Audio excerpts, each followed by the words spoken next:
Welcome into another edition of Spits and Suds. We call these Spits and Suds one-timers, where we spend some time with some quality people in the hockey world, especially if they're from DFW or have a part in DFW hockey. Past episodes include Hannah Bilka, who's with the USA Women's Olympic team and currently playing for Ohio State.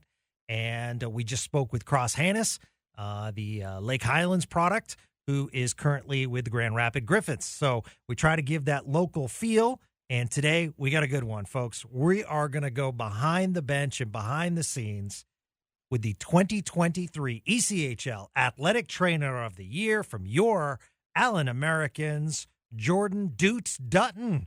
What's up, Dutes? Can I call you Dutes? Is that okay? Yes, you sure can. You sure can. That's what everybody calls me these days. So you're really welcome to call me that, Spitz. I really appreciate it.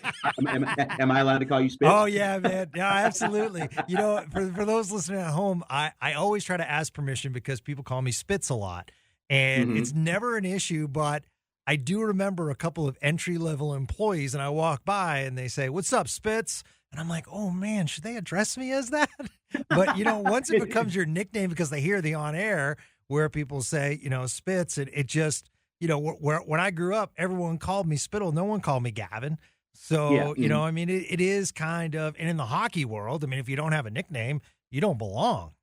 Exactly. Like what it was exactly 100% because it's either I always tell people in the hockey world, you either take your last name and shorten it and put an S on the end of it, or put an R on the end of it, or put an O, something like some kind of a vowel on the end of your name, and that's usually what your nickname is. So it's so you just take the last name and just throw it into something. So yeah, I definitely hear what you're saying. But yeah, pretty much everybody in the hockey world has a nickname. I'm sure people that are in the hockey world, people that have been around hockey can tell you.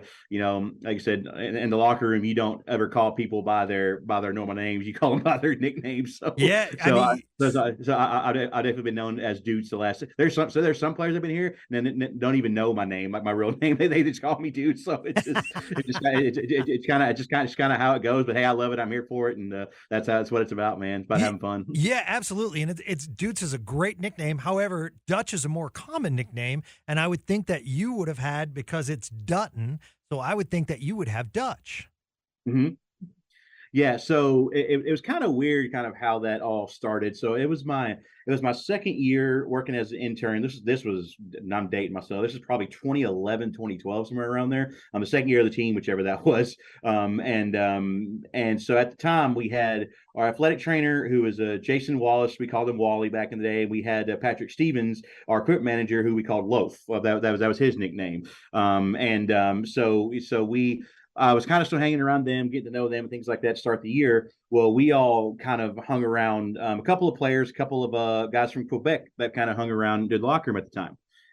And what happened is when they introduced me to, hey, guys, this is Jordan Dutton, our assistant or the student athletic trainer, the two Quebec guys, obviously with the French accents, they said, Jordan, you should mean Jordan Dutton. And then from that moment on, Loaf and Wally, who were the of the equipment and the trainer at the time, just said, "That's it. Like that's your name." And like and it's kind of stuck from there. So they started calling me Dutton. Players started calling me Dutton, and that was the name for a number of years. And then right toward when I came back after college to work with Casey Coberly, who was the equipment guy at that time, everything kind of got shortened to Dutes. Mike Berube, who was a former captain of the team, is actually the one who started giving me that name. He one day started saying Dutes, shortening it up from Dutton, and then more people started saying Dutes and things like that. So over the last few years, Dutes has kind of been the kind of go-to what everybody calls me, which it's shorter, it's easy to remember, things like that. So it's kind of funny, the older guys that knew me before, like Casey and Loaf and Wally, those guys like still call me Dutton, but like the newer kids, like people that have been around more now, they can call me Dutes. But I probably prefer Dutes just because it's shorter. But yeah, so that's how it happened. Like I said, it's crazy how those nicknames come along, and I guarantee you, everybody who has a nickname has a story behind how they got it. So, and with the last name of Dutton, how many Yellowstone references do you get asked about? Oh man, you have no idea. It literally could be a player. I literally went to get my oil change yesterday, and I had a guy ring me up my tab, and he was just like, "Have you ever seen the show Yellowstone?" Like, yes, I've seen the show Yellowstone. Like, or I even have people have asking me, like, are you related to the Duttons? I'm like, the fictional family. Yes, I'm not really related to them, but if I was, I definitely wouldn't be working here if I was in the Duttons. So yeah, so I get that a lot. I actually have a Yeah, I actually have a Dutton Ranch sign that I have in my training room that I hang up there, so guys can see it. So because I'm a big fan of the show, obviously given all that kind of stuff. So yeah, it definitely I definitely get a lot of reps just from players, everybody around. Anytime I say my name, they immediately go to John Dutton or Casey Dutton, and it's the whole Dutton family. So I definitely get a lot of references from that for I sure. mean, you're nicer than me. I would have, like, if people ask, have you ever seen that? And it's like, yeah, that's my family. Just kind of mess with them a little yeah, bit. absolutely. And then they'd have to think about it and be like, oh my God, wow, I met one of the Duttons. And then it'll click in one of, some friend will tell them, like, that's a fictional family. Oh, it'll click in at some point. It's funny because a buddy of mine who lives in Montana, his name's Jeff. He actually told me, he was like, "You actually you're the only one that's allowed to actually buy your own ranch. To call it Dutton Ranch because your last name is Dutton. So maybe if I get some money someday, I'll go up there and create my own Dutton Ranch." Yeah, there we go. Absolutely, you're one of the few that can legally do it. Yes, exactly. Exactly. I love the entrepreneurial skills you are throwing out, my man. All right. Exactly. So Dutes is a DFW native, grew up here, which is awesome. I saw when I was preparing for this interview, I saw a picture of you. I'm guessing you were about 4 or 5 years old. You had a stick in your hand and you had that sweet old Stars sweater on. Yeah, that's definitely a picture that that my mom was definitely proud of for sure. That's still hanging. Me and my little brother, it still hangs in the office to this day. But so I actually originally from the DFW area. I actually originally grew up in East Texas. And then I transplanted here when I was a sophomore in high school. But back in the day, my hockey journey kind of started in Texarkana. So in East Texas, especially back in the mid to late 90s, hockey wasn't really well known at all. Like, it wasn't really as big as it is now. Like, people that are here now don't really understand how much, even though hockey was a presence, it's not as near as much of a presence in the state of Texas and DFW as it is now. So it originally started for me back when I was probably 7 or 8 years old. I got taken to a Shreveport Mudbugs game, which they are now an NAHL team. Back then they were a WPHL team and Central Hockey League team, professional, in Shreveport. So we went there, and of course, back in the mid to late 90s, like the way hockey was, it was the most entertaining. It was WWE on ice, literally. So it was literally just entertainment value was just going through the roof, and I fell in love with the sport. But then from an NHL standpoint, there wasn't much there. So then that's kind of when I became, the only team that was around you can go even watch on television or see was the Stars. Especially down this far south at the time. So, obviously, was a big Stars fan growing up, and obviously when I moved to Dallas, he became an even bigger fan, things like that. So that's how I kind of got started with there. And obviously, with the old Stars sweater and things like that. So the Stars are the ones that really kind of got me into professional hockey, got me into hockey, and made me kind of fall in love with the sport. So yeah, I definitely, just like any other Texan, I'm sure that grew up, didn't know about it, kind of the same thing. The Stars were that transition into becoming a hockey fan. So then Plano Senior High, and followed by UNT. Yes, and sir. Then followed by Texas Tech. I mean, super local roots here. Yeah. And right. I mean, you are a DFW hockey story. Yeah. As far as because we hear, Blake Coleman went, is from Plano, a couple other guys, the Jones boys in Frisco and stuff like that. But it's pretty cool that you're able to grow up here, be a hockey fan, and then work here as part of an organization. Yeah, it's one of those things where it really, it's really a really big and true blessing is what it is, Spitz. I mean, it's just the way it all happened. It was, it started out when I was at Plano Senior High. I went to a meet and greet, with my family, and my dad kind of pushed me to go, looking for some job opportunities or internship opportunities. And I put down athletic training. And then at the time I was able to get in with the athletic trainer, Brent Woodside, who is actually now the assistant athletic trainer with the Colorado Avalanche now. And then I also got to work with, again, Patrick Stevens Loafer. He was another guy that brought me on. And that's how I got involved in it. It's just one of those luck of the draw things. I started helping out, filling bottles. As the years went on, I got more responsibilities. And then Then I had to go to school, after that. Always still kept in touch with the team, always still kept in touch with, how things were going. I've known a lot of great people with this organization over the years, and just keep in touch with that. And then obviously went off to UNT. You got to go off at some point, right, to do what you got to do. So I went there to finish my bachelor's degree. Was actually able to, luckily, when I was at UNT and before, I got to be a part of the 3 championships here, 1 President's Cup and 2 Kelly Cup championships here. So that was a really cool thing to be a part of, an experience. I got to still talk to a lot of those guys these days, like even Chad Costello, our head coach. I was with him when he was on those teams winning those championships. So I had a lot of fun doing that. Then obviously went to UNT, went and worked football, went and worked men's basketball, everything there. Texas Tech, went to go baseball there, but just always had that itch to work professional hockey. It was always my goal to do it. And then sure enough, as luck would have it, that summer when I graduated from Texas Tech, I came back home. The team was looking for an athletic trainer. I applied for it. Luckily, some of the people that were still around here remembered me and knew me, and I was able to get the job. And man, that's where we've been ever since, man. Yeah. Just plug it and obviously doing the best I can. I think all the goals that we all have as players and coaches and staff is to one day work our way up to the NHL one day. But obviously where I'm at now, I really love it being local, having my family here, and being a part of a team that has been a part of my life for close to 10 to 15 years. And it's just really a full circle story, that's for sure. Yeah, absolutely. I mean, let's go back, because you mentioned it, but it was actually your dad who pushed you to go out to a Allen Americans when they were new, to a meet and greet at Dutes. And I wanted to talk about that because Frank Provenzano, the former assistant GM of the Stars, joined us recently, and I asked him how he got into hockey, and he played in college, and then one day he just decided to call the Vancouver Canucks. And that's how he ended up starting his career with the Vancouver Canucks. And they said, this is way early, and they're asking him basically, do you know anything about computers? And Vancouver was getting into analytics, and he's like, absolutely. And he knew nothing about it. But, and so your story of your dad pushing you to say, head out to Doty's and see what's out there, basically led you on this path. Yeah, that's exactly what happened. And I have him to thank, because he was the one that kept pushing me, saying, because my dad's always had the philosophy, especially when it comes to job stuff or any opportunities, the worst I could say is no, and he's always kind of pushed that philosophy in me. And, when I went there that night, I definitely wasn't expecting to meet the athletic trainer or meet coaches, anything like that.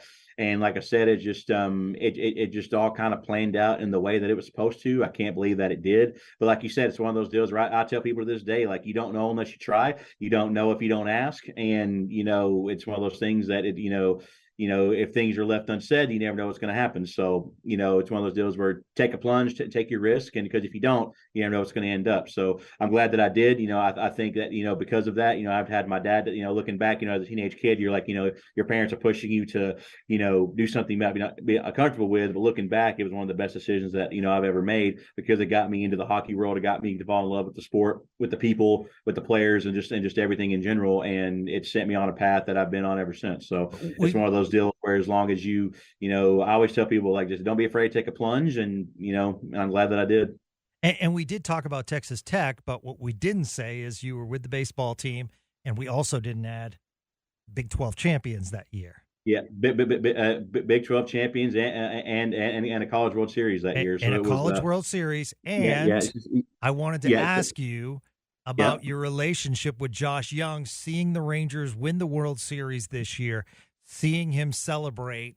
What kind of memories did that bring back? And do you every once in a while yell from the stands, hey, Josh, remember me? So to be honest with you, I haven't talked to Josh probably since we left Texas Tech. But at the time, because it's the thing that people need to know about Josh is that kid is an absolute pro in everything he does. I mean, he's just the way he acts, the way that he presents himself, the way that he works, the way that he works on his craft. The guy is just a professional 365 a year, and he was that way at Texas Tech. I mean, he was. I'll never forget with him. It was during a regional game, I believe, in our regional games, and he had gone 0 for that day, didn't have a great day batting. And I was covering the next games that we had, because you have to kind of stay and cover from the medical standpoint, help him cover. And he just shows up with his dad, and his dad is obviously a big part of what he does, him and his brother.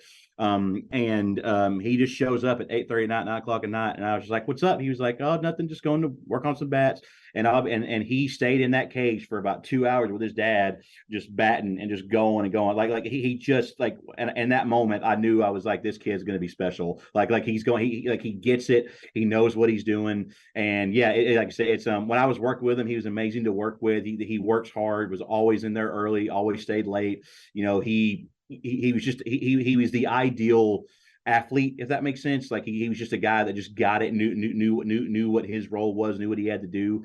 And yeah, like I said, it sucks. I haven't talked to Josh, in a couple years, but it's been really cool to watch his progression. Obviously, being an all-star, win a World Series the first year, no big deal. To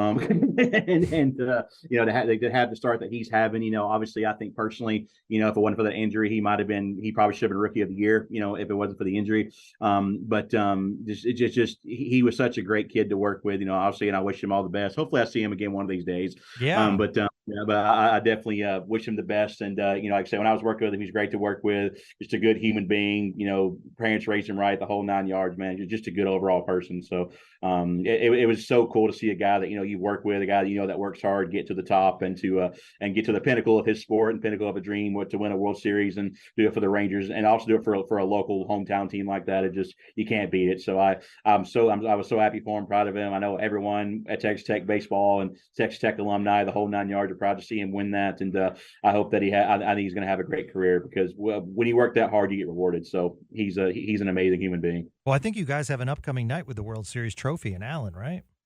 That's huge. Yes, actually. So on December 30th, we're actually having a player that's going to be coming that we're about to announce, and then we have the World Series trophy, just a big Texas Rangers night, basically to celebrate the Rangers and their World Series. So that's going to be really cool. Yeah. Obviously, it's going to be cool to have the fans come out and see the trophy for the first time. In DFW, it's going to be really cool to see it, have it out here. So I'm excited to see it too, because I've never seen it as well. So I mean, obviously, it's going to be really cool it's going to be a really cool night for the fans to enjoy, and even Rangers fans alike to come out and just and still to help celebrate, because the one thing that I always tell players that being a part of a Big 12 championship and the Kelly Cup championships, and I'm sure anyone who's won championships will tell you, like, it's enjoy every moment of it, as a fan, as a player, as a reporter, as a media outlet, anything, as a photographer, whatever. Enjoy every second of it, because you never know what's going to happen again.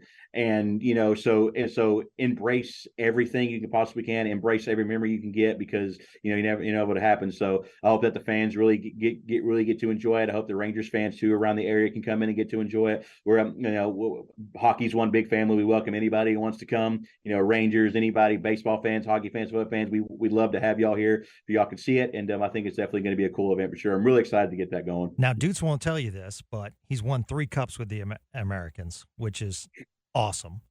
And wanted to ask you, that feeling on ice, no matter what level you're at, and the ECHL is a high level of hockey, and just raising that over your head after, I'm guessing hours-wise, it has to be 80, 90 a week, or, I mean, your job is so vital to the success of the team.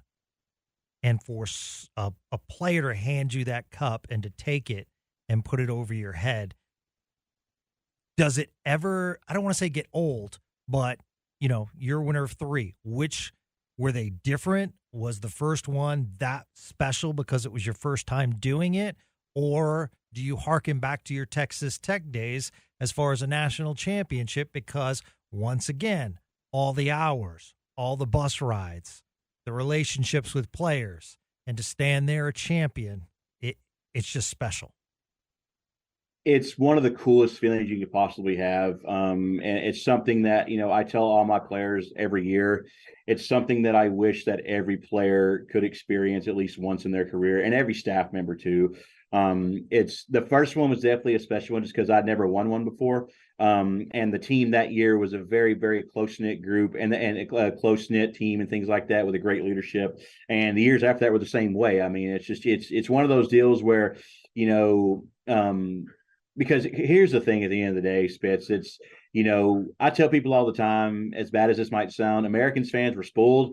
to start those years because the in any professional sports setting, winning 4 straight championships. I was able to be part of 3, but winning 4 straight championships in that time, it's unheard of. To be able to do 4 straight like that in 2 different leagues for that matter, and everyone is special, and it's one of those deals now where because like for me, for example, like when I watch like the Stanley Cup final, no matter who's playing in it, I love to watch. Obviously people love watching the players, guys that have waited for a long time to hoist it, but I love watching the staff, because people like myself, people like yourself, people that have been around hockey, know the hours, know the time commitment, know the blood, sweat, and tears that have been put in by that staff to keep this team going, to keep things alive. And any player that's like any player that you have on will tell you the same thing on how vital that hockey operations staff is important, to the success of the team.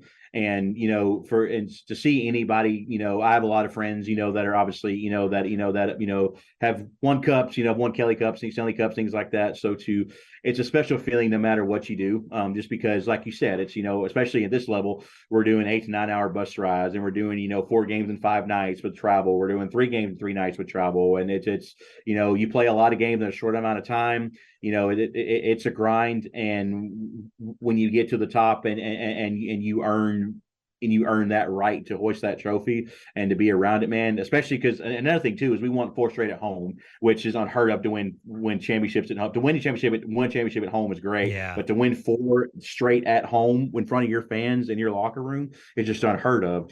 And it's one of those deals sometimes where I like especially toward like my 3rd and 4th one, I kind of look back and watch the locker room. You see the players enjoying and having a good time, and everybody just having a great time, and it's a memory, man. Like like I said, I told somebody the other day, you get a beautiful championship ring no matter how you do it, and it's great. You wear it, when you're around, and you put it in your trophy case or on your desk, when everything's said and done. But at the end of the day, like it's all of this is memories. All this is memories. Like I'll never forget. Loaf told me one time, the old equipment guy, he was like, the rings are nice, but like when you look at them and you remember all the blood, sweat, and tears you went through, all the fun times you had on the bus, or all the fun times you had on the road, or all the fun times you had in the room, and the games you won, the close games you won, like that's what it's all for. So it's great to have those memories. I don't take them for granted. It's one of those things looking back now, like, I maybe wish I would have done more, I don't know, depending on how you look at it, if I would have known then what I know now. But at the end of the day, any type of championship in any type of league, it's whether it's your beer league, whether it's the NHL, it's a cool experience to win it. You know what I mean? And to do that 3 times, is something that some of the best memories I've ever had. And because it's one of those things like the old quote where if you win the day, you're bonded together forever type of thing. That's how it is. I mean, like you and the people on that team forever will have a memory together that no one can take away from you. And I'm sure that anybody who's won a Stanley Cup, Kelly Cup, Calder Cup, the whole 9 will tell you the same thing. It's just you now have a memory with 25, 30 other people that you can cherish forever. So it's a beautiful moment. Hope we do it again one day. Hopefully maybe even win a Stanley Cup someday. Who knows? But yeah, it's an indescribable feeling, and I really hope that one day with our front office staff, our downstairs staff, our hockey ops and players, we get to experience that, because it's unlike anything you've ever had. It's incredible. Yeah. So quick story: I was at a charity event. Cup was there. Wanted to get my picture. Very hands off.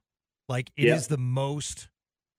It's the friend zone Stanley Cup Spitz picture where like I didn't even want to get close to it because I'm like a curmudgeon. I can't even look at it. Like I legit can't even look at it. So I'm like old school curmudgeon and like don't want to get too close because I know the rules and I want to respect the players that have won it.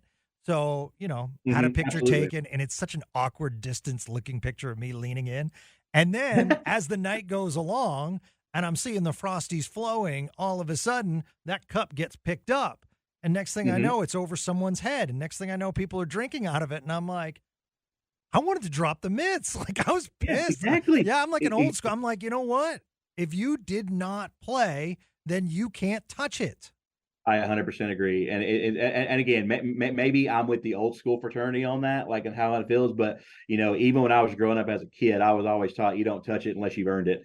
And I know that's been a cardinal rule. I know for a fact within like the hockey, especially in like the hockey community, like professional, like that is a cardinal rule. Like you don't touch unless you've earned it. It also brings bad luck to your team, or to yourself if you do it. So, there's instances where there's a lot of documented instances where players feel that way, and that that they don't even look at it or touch it. So I'm definitely on the old school side of that, of just, I think the Stanley Cup is, definitely one of those trophies, because there's one of one. They don't replicate it. It's the same trophy that Gretzky touched is the same one that you're going to touch if you ever win it. And it's one of those deals that I think that is the most prestigious trophy, in my opinion, in sports.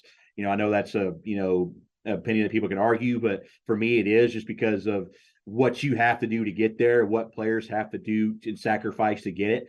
And, I agree with you. I'm with you. I think if you didn't win it, or if you weren't part of the staff that won it, then, that you shouldn't, it should be reserved for those that have put in the hours and fought hard to buy and get it. So I'm with you on that one. I'm with you on that one, Spitz. But unfortunately We're these days, curmudgeons. times have changed. So Yeah, no, what it you're is. absolutely right. So in 2009, when you were kind of starting with the Allen Americans, a very young, and you guys were the CHL at the time, a very Yep. young Mhm. Jordy Ben was with you guys for a short period of Yep. time. Yeah. So Jordy was with us for one season. He was basically with us because I believe that was his brother. I think that was Jamie's rookie year as well, if I remember correctly. A rookie year in Dallas. I think he probably came here because he wanted to be closer to his brother. He just came out of junior, stuff like that. Jordy was a great guy. Jordy was a great room guy. He was unbelievable to have in there. Good to be around, fun to talk to, and kind of make you laugh, kind of thing. But we knew at the time he wasn't going to be there long, and it was really cool to see, watch his progression through the American Hockey League into the NHL with the Dallas Stars, and also throughout his career. So I think that it was really cool to see his progression. Obviously, I think he had a very good career, or is still going, in the NHL, and it was cool to see those progressions. And we've had a few of those guys. We had Jordy Ben was one of them. Then we had Aaron Dell, who did a few stints with San Jose Sharks for years Yeah. as their goal. Zach Sawchenko, who had a couple of swings up in the NHL, to even now, Kevin Mandolese, who had his first job in the NHL this year, Sam LeBurge, who was with the New Jersey Devils this year. So we've been blessed to have a few guys that have, had the chance to live their dream and make that jump, and to have some small part of that, in their careers is definitely a humbling thing for sure. So you have an interesting situation this year because as the athletic trainer for many years, you worked on Chad Costello. Chad Costello went Mm-hmm. from player now to not only coach, but to GM. Talk about the Yeah. relationship, because that is that is completely different coach GM relationship, and guy that was on your table and you're working and taking care of him. It definitely was an interesting transition for sure, because I had Costi obviously when he was, the couple years he won championships, but I got to have him for his last year as a player, and obviously transitioning from being a player and changing your whole mindset into being a coach. I'm sure that had to be a big jump for him, but also a big jump for me, because you're going from a guy who you basically work on to a guy who's basically your boss, right? I mean, basically the team kind of runs through him. But with Costi, man, he's just such a good human being. He's a guy that he's someone that demands perfection from himself, and he's very hard on himself when he doesn't get that perfection. He's always been a person who's been very competitive, been very, wanting to be on top of his game at all times. And even when I first started talking with him and working with him as a coach, the big thing was for him is he came to me after the first job. It meant a lot to me. And he told me that, I don't want you to leave. You're my guy. Like, you're my AT, like, we're going to do this together type of thing. And that meant a lot to me, because he could have easily just said, I want another athletic trainer. That's like, as some people do. I want another athletic trainer. I want to have my own guy, but he had his faith in me, to stick with me. And that meant a lot to me to have him do that. And, I kind of felt that, I had to give him my best on a daily basis, from the medical side of things. And for him, it's just, he's very easy to work with. He's the same as he was as a player, just be blunt with him, tell him how things are. Obviously, it's a little different now because, back in the day, the trainer would give the play, the athletic trainer would help, with players get everything healthy. But now it's, sometimes you got to give them bad news of like, hey, this guy might be out for a while. This guy may be back, might be missing some games or whatever. So, I'm sure from the GM side of things, he might be mad at me from time to time. But overall, just because of our relationship before, because he's such a great human being, it's because we have we connect a lot and talk a lot. I think that it was a very easy transition. I feel like, that we've he's helped me be a better AT. I felt, I'm trying to help him, give him the best I possibly can from the medical side to make sure that he has what he needs to have a competitive team on the ice. And, so I think it was a very easy transition. And I love working with Coach. He's a great human being to work with, and players love working with him. I love working with him. He's just a great guy to work with. He's awesome. So the Allen Americans did a great job, and you can tell that Dutes likes to talk, which is awesome. And they mic Dutes up, and you can watch that on YouTube, and you spend the day with Dutes and all of his duties and in the training room working on the guys. And it's a great video. It's out on YouTube. It's only about 18 minutes, so it's terrific. So a couple of things. Awesome to see how much the players and the team embrace you. And second thing, you take care of those boys. That is awesome. Our job is to be there and help them when they need it. We keep our cool, keep our mouth shut, let the coaches do the talking and just kind of stay there. But I was mic'd up. I knew I was mic'd up. I was like, hey, let's have a little fun here. So it was, there's a couple things here and there, and obviously having fun with the players and chirping them, things like having a good time. So, that was all for the sake of being mic'd up. I promise you, that's not how I normally do things. Okay. And you mentioned chirping. ECHL, some great chirping in that league. Are there some memories as far as chirps that you're like, oh, oh man, Spitz, I really wish I could say, but okay, PG. I think that the podcast might get flagged. Yeah, I understand. If I go down the list. I totally understand that. Absolutely. Okay, so let's get into what we call patchwork, because that's what essentially it is.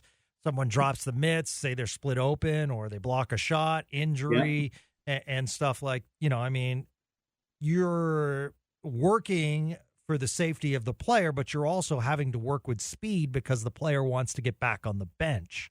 Yes. So have you seen technology change as far as patchwork and how to close cuts and stop bleeding and other resources that you now have? Oh man, it is completely changed from what it was even 10, 15 years ago, or even it's, because back in the day, it used to be just, no matter what you had to get zips or get steri strips to zip a guy up. But now we have the technology now where we have this thing called Dermabond, not sponsored or anything. It's just the name of the brand, that basically is skin glue. And, that now, depending on the laceration, if you have lacerations that are really, really big and deep, that you definitely want to make sure that that you get that stitched up, because you don't want to get infected or anything. But if there's like a little small cut or whatever, you're able to really get the glue on it, glue it together, kind of hold it, and got to get to where the player can go back out there. They also have when a player is bleeding, you have different things that help stop bleeding these days, that help you have kind of cut. So yeah, we have a lot of different things we can do, whether it's doing a quick tape job, or doing a glue, or doing a using blood clotting spray to kind of basically make it to where the bleeding kind of stops. So there's a lot that you can do now. It just really depends on the severity of the injury. It depends on the severity of the cut and whatever happens. So, but yes, that's the one thing about hockey players that's different from most, is that they work against time, and they work against speed because they want to get back out there. So a couple weeks ago, I had a guy break his nose, get through a high stick or whatever. We had a doctor put it back in place, kind of in the back of the locker room, then put a bubble on him, and he's back out there playing. So hockey players are a different breed. Yeah. so it's one of those things. You just kind of have to evaluate the situation depending on what it looks like and what you're doing, and just kind of go from there. Like I said, you always work at speed though. The biggest thing as an AT and as a medical guy, anybody will tell you, is that, even equipment guys too, is that you don't want to miss a shift. And as long as you're doing that and you get them out there as quick as possible doing your job, then hopefully they never miss a shift. So, all right, I'm about to ask a stupid question, but I might sound smart. No such thing. Do you practice running onto the ice? Is that a bad question? Yeah, no, it's not at all. I don't know, because every AT is different. Some jog, some walk, some take their time depending on what they're doing. Because I wear spikes on the ice because I've fallen too many times. So Okay. I started to wear spikes. But it's just one of those things. I don't know when I started to do that. It's just, depending on the situation, depending on how the player looks and how he's laying, or how, if he's conscious or not conscious or whatever, like, it depends on my speed and what I think is going on. Yeah. But to answer your question, no, I've never actually practiced running. It's just one of those deals where I just literally, my spikes grab the ice and I pray to God that I don't fall. Yeah. It's literally what it comes down to. So, but yeah, Okay. that's really what it is, man. I don't know when I started doing that. I don't know when I started that. It just, one game I had a guy go down pretty hard and he looked like he was kind of unconscious. So I ran out there because you never know what's going on. And, obviously you're taught in athletic training, in the medical field, the quicker you get there, the quicker you can evaluate, the quicker you can treat. So yeah, that's kind of where that started. I don't know why I do that or why it started, but I try to book it when I can and not fall. See, that's why I like the non-Ludwig Spits and Suds shows, is because I can ask questions and I will not be hit with that I'm an idiot, that I don't know what I'm talking about. So that's Never in the reels. that's a good thing. I do think that Spits and Suds listeners would like to know, because we see it too often in the ECHL, the AHL, any level, the NHL. Is there a process in which, when you go out to a player, what questions are asked? Because you always see the talking, but we never know what's being asked. Yeah. So my normal routine, when I get out there and check on a player, is I obviously have to see, is he on one knee? Is he laying down? Is he on his back, on his stomach? Is he grabbing his head? Is he grabbing knee? Like, you kind of have an idea of what's going on just by looking at the player and figuring out what position he's in or she's in, and trying to figure out, what they're doing. When I get to them, if they're in pain, I basically just ask them, because you got to think about it too, like, depending on the situation, like, the game's going on, you want to make sure that the player's taken care of, but you also want to kind of think about time in the instance, because the game is on pause, and, depending on how the severity of the injury. So I ask the player, talk to me, what's going on? A player tell me, I've smashed my knee. I smashed my knee against the door or whatever. This doesn't feel right. Or I smashed my ankle or elbow or whatever. You kind of give a quick kind of feel, asking me, where's it at? Where's it pointing? Oh, it's right here. Did you feel anything when you were going down? Did you feel anything, anything crazy? You feel like a popping anything when you're going down? Yes, no, answer all those questions. Your head feel okay? Yes. Like, do you feel like you, and then the big question is, you kind of calm them down, let them catch their breath. Obviously the adrenaline's still going from that shift they were just on. Calm down, let them catch their breath, let them kind of get a level head. Because a lot of the times, like, unless, you have to take them off, like, because they have so much equipment, you can't really evaluate on the ice because of all the equipment they're wearing, especially from the hip down, because they have so much on. So you just kind of ask them, like, we go on your pace. When you're ready, let's see if we get you off the ice. And once they're calmed down, because in that situation, any athletic trainer will tell you, whether it's hockey, football, basketball, baseball, softball, whatever, they'll tell you that you have to be the calm one in every situation, because the player is in pain. They're the ones that are hurt. They don't know what's going on. You have to be the calming voice to basically say, hey, I'm here. I'm on your time. Let me know what's going on. Let me get you help, and let's figure out what's going on. Then once you get them calmed down, that they're, have a level head, everything is good. Then you kind of start asking the questions, like, all right, let's get off the ice so doctor can evaluate you. Let's get off the ice so I can evaluate you, etc. So pretty much the whole time is you're just you kind of get the general idea of what's going on in hockey, just because they have all the equipment on and everything like that. So you basically get the idea of what's going on, calm them down, and then either get them back to the bench, get them off the ice for the evaluation. That's pretty much kind of how you do it. Have you seen a difference in all your years doing this, as far as the players being more responsive to admit, I'm not well, rather than the tough guy thing is to get back on the bench? But with the education level of concussions now, and seeing how injuries can have a long-lasting effect on people's career and their mindset, have you seen a difference? Absolutely, I have. It's because it's one of those things too, where as the athletic trainer, you also have to make the decision for them sometimes. Like you also have to, you have to look at the situation, see what's going on, see how the player looks. And sometimes you make the decision for him. The coach, and you say, yeah, he'll be out for the rest of the game or whatever, or time of TBD or whatever. So I definitely think over the last 10 years, which in a good way, players are more educated on injuries. They're more educated on, the long-term effects of them, what can happen, things like that. So yeah, to answer your question, I've seen a huge difference in, how players respond. The biggest thing is you make sure that your players have trust in you to take care of them, because when they have trust in you and they know that you know what you're talking about, they're more receptive to letting you know what's going on, of telling you like, hey, this is happening, I don't feel right today. And I always tell players like, obviously I check for everything, but I don't know if sometimes I don't know unless you tell me. And if something is going on, then it's my job to make sure that you're taken care of. So it kind of depends on the situation, obviously, but obviously, as the athletic trainer, it's your job to diagnose the situation and figure out if it's something where you need to hold them out or something where you need to see what's going on, because sometimes they don't even know, or they want you to make a decision for them, which is fine. And then, just overall, just protecting the player at all costs. That's kind of what it comes down to. Would you recommend smelling salt before each Spits and Suds? I get this question a lot, from people that ask me, what is it? What are they doing? Like before the game and things like that, and because nowadays it used to be capsules that pop. Nowadays they actually make it in bottles. But it's one of those things where, by the medical book, is it probably the healthiest thing in the world? Probably not. But it's one of those deals it's been in hockey, baseball, sports for a long time. And so, yeah, if you gotta get fired up before you get on the podcast, by all means, go grab you a sniffer and get her going, man. Little smelling salt, little dangling of the mouthpiece around my mouth while I'm starting it. Exactly. Fit right in, right? Exactly. You just got to be careful, man, because some guys have never done it before. They'll get it right to their nose and they'll be shaking their head and stinging for about, for a good 30, 45 seconds. Wow. Just get it right below the mouth there, right to where it's in your vicinity, give a good sniff, and then kind of go after that. So yeah, absolutely. All right. So hockey's known for its pranks. Best prank you've seen? Is there a line where you can't do pranks, and is there a line where people can't prank you? Well, depends on the person. So obviously, probably one of the funniest pranks I've ever seen, and it happens to a lot of rookies, is you'll the skate guards on the skates are probably the funniest thing that I've probably seen, because just watching the guy just duck it and go straight down the ice is just hilarious.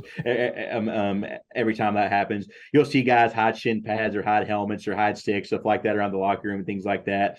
I see instances where guys, they'll put a pregame meal in my fridge, and a player will take the pregame meal, fill it in another fridge, and the player freaks out of where the pregame meal is at, things like that. So little small things like that. I haven't seen anything too major yet in my short career so far, but it definitely happens for sure. Or it's one of those things where I'll have I've seen teams where the equipment guy will sew the sleeves of the jersey together where you can't get the jersey through, or they'll just literally take clear tape around their shin pads and just take clear tape and just literally take the entire roll, then get it off. So I've seen all kinds of stuff. Luckily, nothing too crazy, but it happens on a daily, believe me.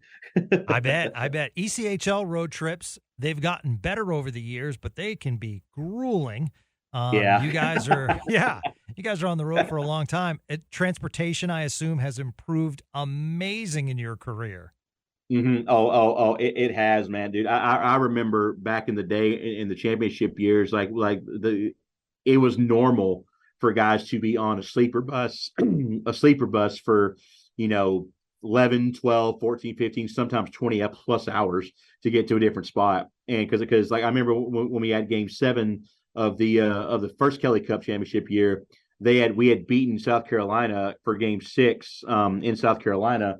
South Carolina jumps on a plane and comes here. Our team hops on a bus and literally drives 18 hours back on a bus with no air conditioning, by the way. The AC went out in the bus, so like all the boys are just literally just sweating like crazy coming back.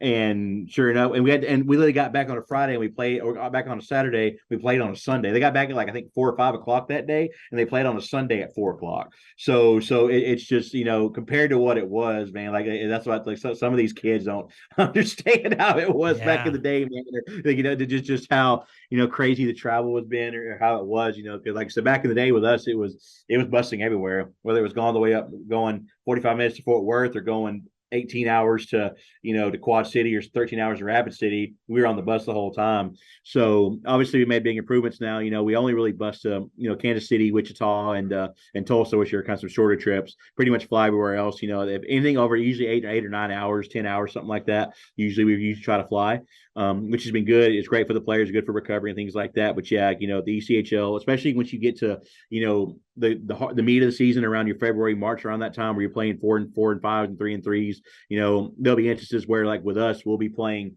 like we have one coming up, I believe in February, where we're in Tulsa on Saturday. We come back home and play in Allen we're in Tulsa on Friday, come back home, play Allen on Saturday, and then we go back to or play Wichita Saturday, then we go to Wichita on Sunday. So there's times where you're in 3 different cities in literally less than 48 hours. Wow. But you know what?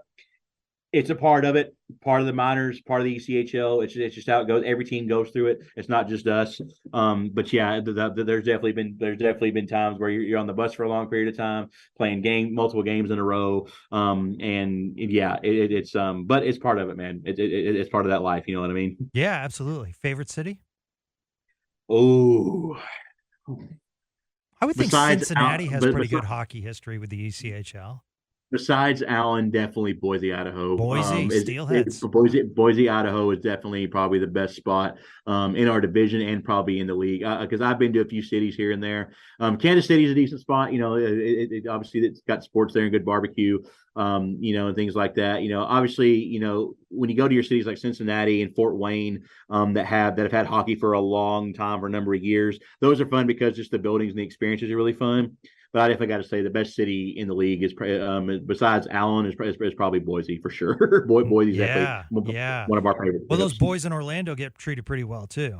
That's true. Yeah, exactly. Yeah. Orlando's not a bad city either. I've never been to Orlando personally, so I can't testify but I've heard a lot of people say that it's a really cool spot and a good city. Obviously, you play in a NBA, NHL size arena, and it's obviously Orlando, right? With the beaches and everything that's around there. So I definitely probably say it's probably a good spot too. Yeah, for sure. absolutely. But the best place that I've been has definitely been Boise for sure. When I was younger, I interviewed for a job in Boise, and when they picked me up, they said, "Anything you want to see?" I said, "Bluefield." That's actually something that all the players say when they go there. Or the blue turf is always where people go. Yeah. So to add to that story, so they dropped me off, and then the Boise female gymnastics team approached me and asked me if I wanted to go to the meet that night. And I was like, wow. I mean, I was a young guy in my 20s. I'm like, oh, wow, I might have to check that out there. Please do. I said, okay. No twist your arm, right? Right, exactly. Then I went to the art museum in Boise, and I asked the guy at the front, I'm like, hey, do you have any like Van Goghs or Monets? And he lifted his head. He goes, dude, this is Boise. And I said, okay. But I met a girl outside of the art museum, and she actually said, my friend's coming and we'll take you wherever you want to go. And I was like, this is amazing. So I went to Boise State, and I'm walking around the campus, and then another girl starts to talk to me, and I'm like, I started strutting around thinking I was Boise hot. You're I was bad, Boise right? hot. Man. Yeah, it was so stupid, but amazing city. You're right. It is a gem in America that people need to check out. All Absolutely. Right, so they also need to check out the Allen American, folks. It's a great brand of hockey, now affiliated with the Ottawa Senators, new ownership, and Allen does a great job taking care of their fans. And if you want great local hockey, especially for the family, it is a great tech, right up 75 if you're in the Dallas area. Very easy to get to, amazing parking, and you're seeing professional hockey.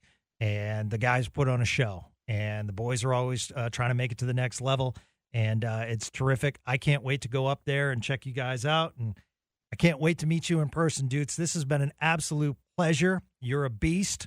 I understand why you were 2023 ECHL.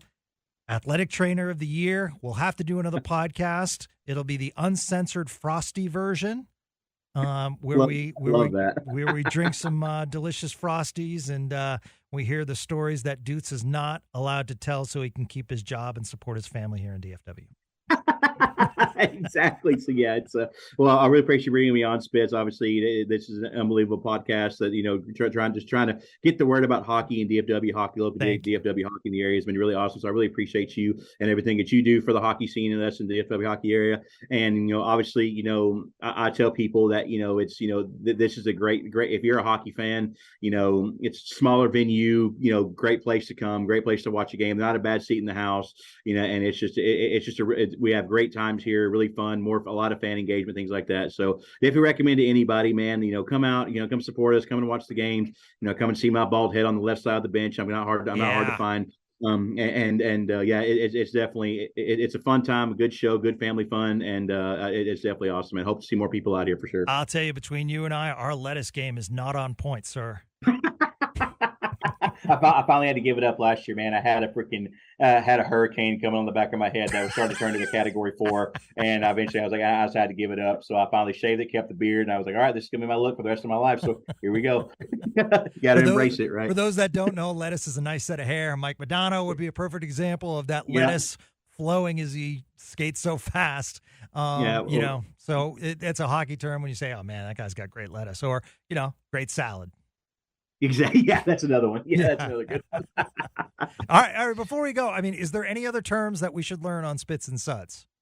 Oh man, there's a whole dictionary. You can spend a podcast just on terminology and terms alone. You got obviously you got lettuce, you got salad, biscuit, which refers to a puck. Yep. You got, twig refers to a stick, mitts, gloves, bucket, helmet. You got, pigeon. Pigeon is another one. You got, or even like one that I told on one time, we call it cheek left, which means scoot to the left on the bench. So you have more room on the bench. That's another one that I've heard. Or even, you pretty much put a wow on everything, you know what I mean? Like, when we go to a restaurant, hey, can we get brekkie? Or hey, can we hey, what appy do you want? Or appetizer, you know what I mean? So it's hockey is a whole different world, man. It's a great fun world to be a part of. Like, it's just like, there's so many terms, terminologies. I could go on and on. We'll definitely have to have, next time we do it, or next time we have a hockey player on, we'll definitely have to go through just the whole list, because there's so many to name. I can't even think about all of them that right now. Dude's rocking the DFW/Newfoundland accent with these words. Yeah. It's a mixture of East Texas, Texan, and some sort of Canadian. I love it. Once again, check out Allen Americans Hockey. It's awesome. And thanks for everyone for listening to these Spits and Suds one-timers. They're great. They're a blast. We love doing it. And thanks to one and all for the growth of Spits and Suds. You guys are amazing. When Stars fans called me here at 105.3 The Fan, they said, you don't talk enough Stars. So I tried to call their bluff and say, I'm going to start a podcast.